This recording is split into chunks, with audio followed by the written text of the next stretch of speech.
Is Xbox Series X power being put to a good use this generation? I would say not really, so let's look into it.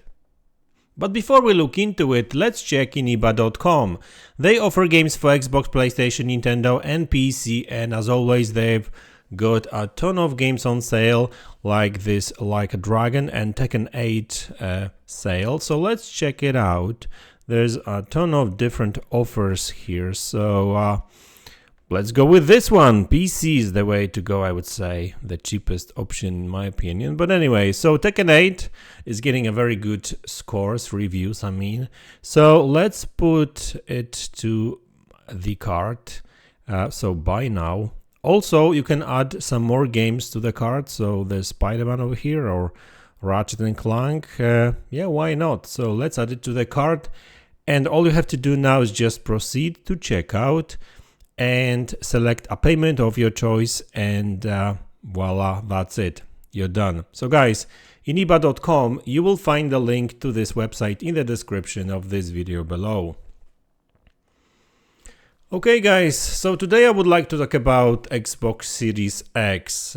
Now obviously when Microsoft announced this console, it was advertised as the most powerful Xbox ever, and well, we can't argue with that, right? It is the most powerful Xbox ever. I would even say, yes, it is the most powerful console ever. Well, at least until PlayStation 5 Pro arrives this year, apparently. But yeah, we'll see if that's going to get confirmed this year. But still, when it comes to power, the computational power, yeah, Xbox Series X is a clear winner. 12 teraflops and you know, CPU, and well, it's kind of faster too, but that doesn't necessarily always translate to a better running or looking games, of course, right? Although lately I would say last couple of months at least, there's actually more and more games that actually don't drag behind PlayStation 5 you know, versions when it comes to performance. Most games lately has been actually a little bit better. Not much of a difference really, so there's nothing really to talk about here when it comes to that, right? Like very small differences here and there, you know, 2 or 3 frames here, or you know, few pixels more there. So for a casual gamer, you know, most people will not even notice that, right? Especially the resolution differences. Well, performance, that's another thing, right? Like when it comes to performance, I would say that people are going to be more exposed to that. Like, I'm not talking about 1 or 2 frames here and there. I'm talking about situations where you have like less 5 frames or something like that than the competition, and not like in one particular spot, but like throughout the game. Then I would cry about performance differences, but other than that, not really. But anyway, that's not the point of the video. I'm not here to compare Xbox Series X to PlayStation 5. Well, per se, you know, it's actually hard not to compare it really. But what I really want to focus on is the power, yes, and I think power is finally being put to use right now, but there's a problem there too. It's all good that developers are finally taking advantage of Xbox Series X raw power, so computational power, and that shows in games, like I said. Unfortunately, we can't really say the same thing about Xbox Series X features. Now, don't get me wrong, some features are being used. I mean, direct storage for sure, more and more. Recently, there's been 2 games that are taking advantage of the how do we call it? See, I'm blanking here. Anyway, it will come back to me in a minute. The shaders, right? So the geometry shaders and that kind of stuff. Not primitive shader, mesh shaders. There we go. So there's these 2 and stuff like. So that's good, but you know, that's not really a big differentiator in my opinion, really, because PlayStation 5 comes with primitive shaders, which, you know, well, most developers can use it too, and it kind of works well. the same-ish, I would say, different APIs, but the actual basic functions, I guess, on the GPU level are kind of similar, I think. That's not the video about mesh shaders per se here, so I may actually get dirty with that, if you know what I mean, soon, to compare it. But anyway, but there's other features that are not being used. I mean, mesh shaders for one, because like I said, it's been over 3 years now and only 2 games are using it. B, well, all the memory optimizations for Xbox Series, well, not all, but I think one of the most important one is not being used at all, from what I've heard. Like I've done some research on it lately, and I couldn't find a single game, a single developer that would confirm that they are using SFS, right? So sampler feedback streaming, which is a feature that would not only help Xbox Series X, clearly it would, but it would be hugely beneficial for Xbox Series S too, because we know what's the biggest issue with Xbox Series S is, specs-wise, memory, right? There's just not a lot of it, right? There's 10 gigabytes of memory, 10 gigabytes, yeah, and only 8 or 7.5 can be used for games. So that's not a lot really, especially for next-gen games. And SFS is a technology that has been, proven to be way more optimized for next-gen use of assets, right? SSD and that kind of stuff, because that on all kinds of combined, direct storage, SFS, all combined, that gives you, that gives developers way more available memory, if you know what I mean, right? So, standard optimization is one thing, but like SFS is just on another level. Now, I'm not necessarily 100% sure why that's the case.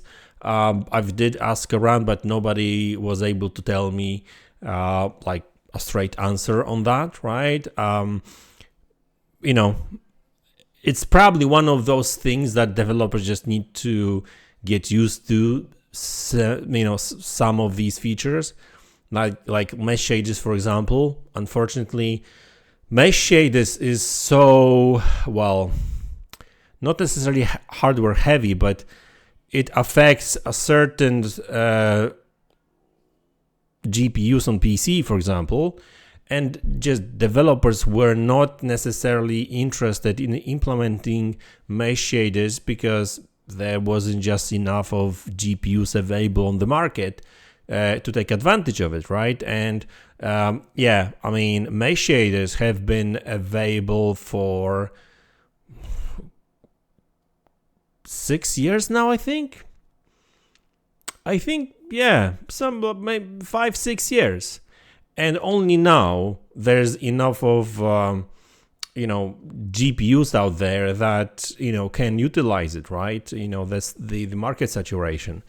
So I guess like in the past, these kind of technological changes were more, would be implemented faster, but maybe game development was easier and maybe it was cheaper, not maybe, for sure. So there was less of a risk. And right now, developers just don't want to alienate, these low specs PC guys because, it's not like you can't allow them to run the games on them, right? But, I think the best example would be Alan Wake 2, where yes, even you can run this game on a GPU that don't support mesh shaders, but the performance is actually terrible, right? It's not that great.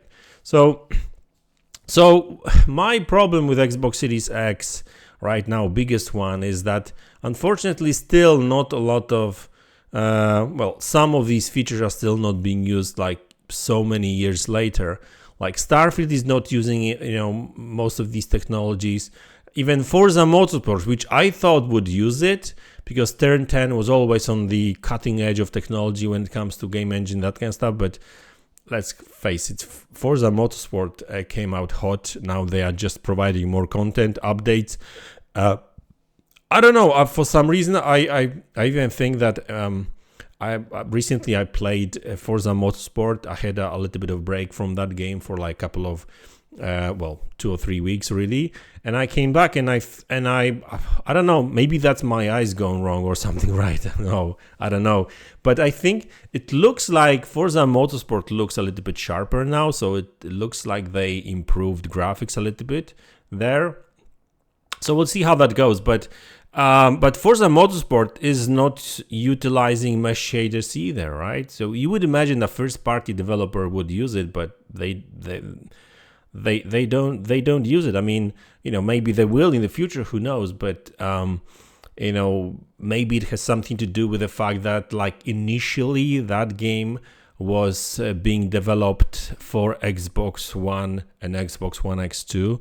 Maybe it's the legacy kind of thing. I don't know, but you would imagine that they would change it. So maybe they will. A lot of these developers is known for updating their game engines later, and Forza Motorsport is a game as service really. They keep adding stuff to it and stuff. So live service, not a typical one, I guess, like no microtransactions. DLCs will be available later and stuff. So maybe that's when we will see these technologies being used later too. That would help with graphics fidelity for sure, for example, right? And level of details. And I don't know. It's just still a lot of these games don't feel proper next gen. And I don't know, maybe Forza Motorsport is close up there. Spider-Man 2 probably for sure. But other than that, I guess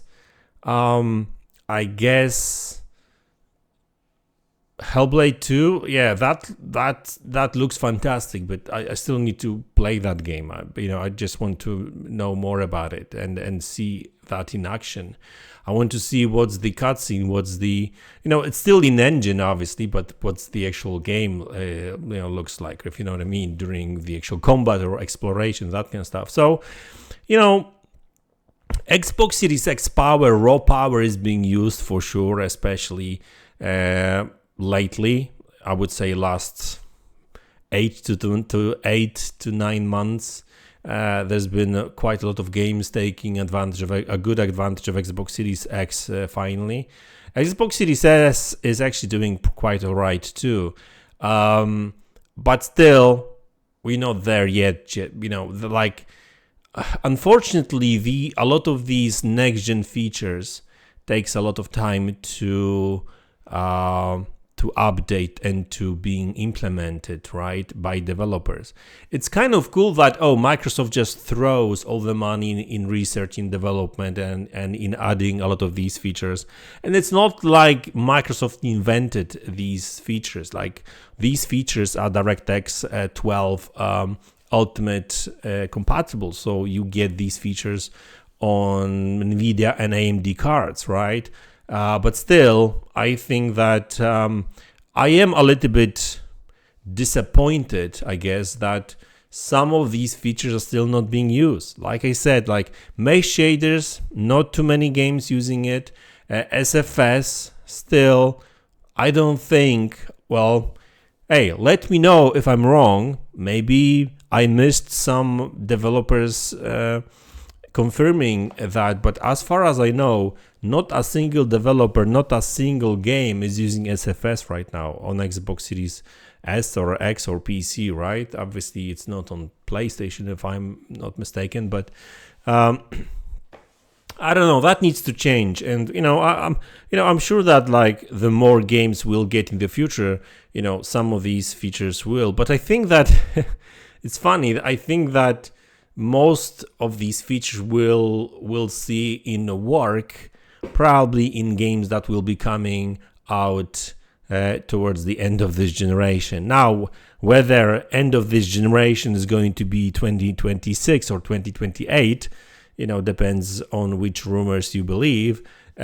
because there's these rumors that Xbox can go first with next gen, but we'll see. But genuinely speaking, I think that, and I'll probably make a separate video on that soon. I just want to make some more research, but I think that moving forward, I hope that Microsoft will invest less in new features per se, but more in speed and just raw power. We don't need too many of these next gen features. And don't get me wrong, I'm not saying that we shouldn't get them. Just, I don't know, maybe do a little bit more research with developers. What's the realistic expectation for them, for developers to actually start using them? Because you can put all the next gen technology in the chip, no problem, but if developers are not really going to use it much, I mean, what's the point, right? You're just wasting research. You just wasting money for research. You are wasting die space. You are wasting money on production for these particular features. Like, what's the point of doing that if nobody is going to use it, if you know what I mean? Same goes kind of with machine learning, right? Machine learning really was to be this another big differentiator, but it's not. Not on the consoles, right? We still keep hearing that Microsoft is working on some form of machine learning based upscaling. DLSS is great. I use it on PC. I always turn it on over FSR2 on in any PC game if I have a choice, because it's just much better. But it's not available on consoles. And I know that PlayStation 5 Pro is supposed to have some AI and improvements too. Proper support for it, and apparently Sony is working on some form of their own machine learning based upscaling technology too. So we'll see. Maybe we'll start seeing these technologies being used like maybe this year, maybe next year, who knows, right? Hopefully. I'm sure that pandemic kind of slowed down things a little bit when it comes to game releases, schedule, and implementation of these features for sure. But we'll see. But like I said, raw power is one thing, and it's finally being used. You can see that right now. More and more games just run pretty good on Xbox, but when it comes to next-gen features, there's still a lot of untapped potential in the Xbox Series X that developers just don't use right now. So hopefully that will change in the future. Let me know what you think about it. What's the most impressive game you played on Xbox, on PlayStation? Let me know in the comment section below. Hit the like button, subscribe to the channel if you haven't already, and I will see you all in the next one. Take care.